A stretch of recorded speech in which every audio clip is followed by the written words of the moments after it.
buddy Grant Lyon. Grant, it is. We met you at. Man, what was it? Was it Tantrum Con? Is that where we met at, or did we meet before that? Here. So we did met we before Tantrum? Origins, yeah. Okay. Probably 3 years ago. Yeah, it would have been. Yeah. Yeah. So anyway. This it was is a three Origins ago. Three That's Origins. Right. Yeah. Three Origins There ago. we go. We worked it out together.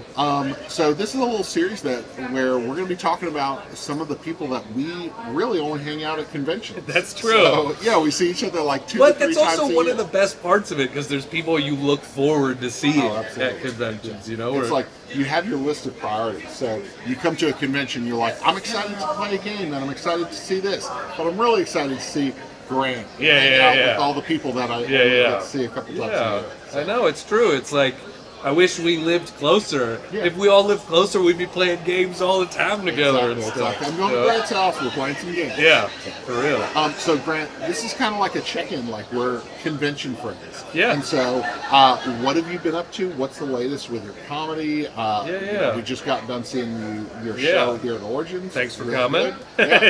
So what's the latest? Yeah, man. So I've been doing at these conventions. It's like a real mix of a lot of us are wearing multiple hats. So I go around and I do press meetings to talk to people about their upcoming games. Yeah. But then I'm also a designer, so I've been pitching a couple of games to people. And then also, like, some of the best parts is just scheduling the lunches and dinners with people. It's like the actual time where you get to go hang out. And then coming back in at the end of the night and playing some games in the hall and hanging out with people and not getting enough sleep. For sure not getting enough sleep.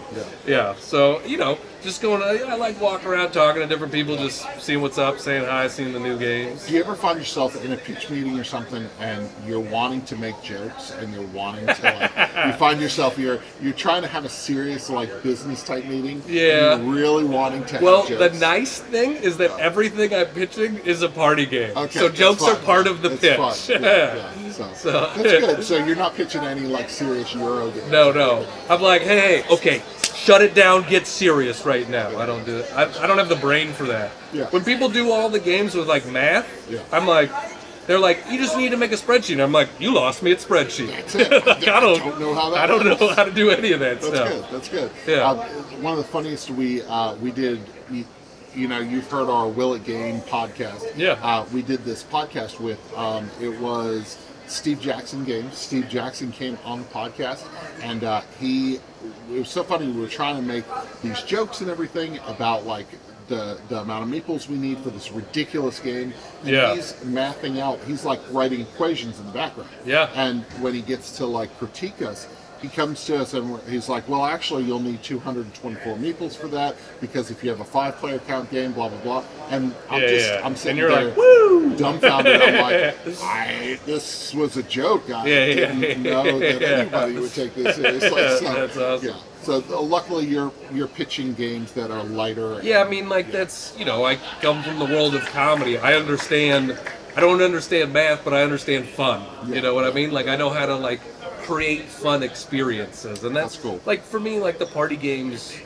that are the ones I like the most are the ones that just, get you talking and debating with get you arguing and stuff like that, right? The joke is in the friendships, not in the cards. Yeah, exactly. And those are the ones, when you play with the right group of people, it's always going to be fun. Yeah, so for sure. Cool.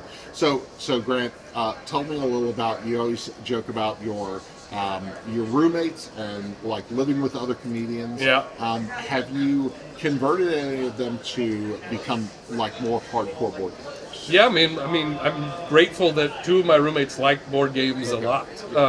And even the third one actually does she just prefers party games and stuff like that. But the 2 guys, I can get to play games a lot. And it's funny, people are like, how often do you play? I'm like, well, we don't really, I don't ever have a game night with my roommates. I have hey, I got an hour before I got to go do this thing. Anybody want to play a game? And I'll go, oh yeah, I got some new stuff. And then, we sit down and play. So we're probably playing games 3 times a week together, something like that. So it's pretty regular. Definitely it's one of my roommates is the go-to one that he'll play pretty often. He was actually the one that was into games beforehand. Even when we started doing game nights, we were co-hosts of game nights.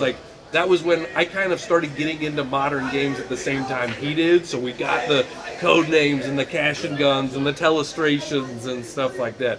So he's always like really down to play stuff.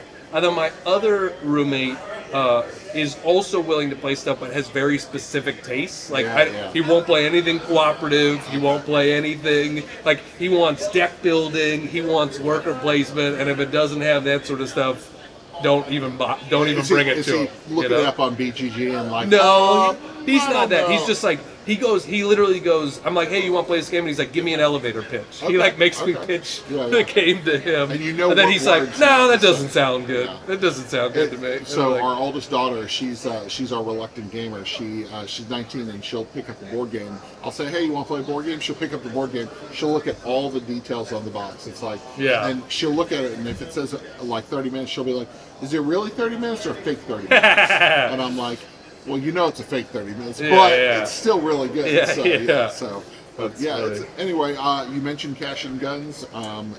We played Cash and Guns a couple weeks ago for the first time in probably 2 years. Yeah, it's one of my favorite go-to silly games. It's a lot of fun. It's part of your stand-up routine, and so when it's just really funny because like that's a game that for some people hasn't aged well. And so when you look at like all the games that have come out, there's a game called Ladies and Gentlemen. Have you ever played that? No, I don't think I've even heard of it. You would have a blast with this game. One of our writers at one of our families showed us this game, and he bought a copy because he thought it would be fun. It is a super sexist game. It is like very stereotypical. It has all these things that like people would be like, "Whoa, I don't know about this." Reading the rule book, you're like, "Oh, I need to put this down." So it's one of those games that like even I asked him. I said, when was this first published? And he was like, like 6 years ago. I was like. You're like, really? Okay. So it's fun when you look at a game and it's like, oh, that did not age well. And it's not that old. For sure. But anyway, Grant, thank you for hanging out. Yeah, of course. I love seeing you at conventions, and you're all over the place. So I try. I enjoy hanging out with you anytime I get to see you too. Excellent. So you guys check out Grant Lyon. TikTok, that's the place to be. That is the place I'm most active. Grant's Game Rex. That's right. That's right. He runs an awesome TikTok channel. Be sure to check it out. Thanks so much, Grant. Have a good rest of the con. Yeah, you too.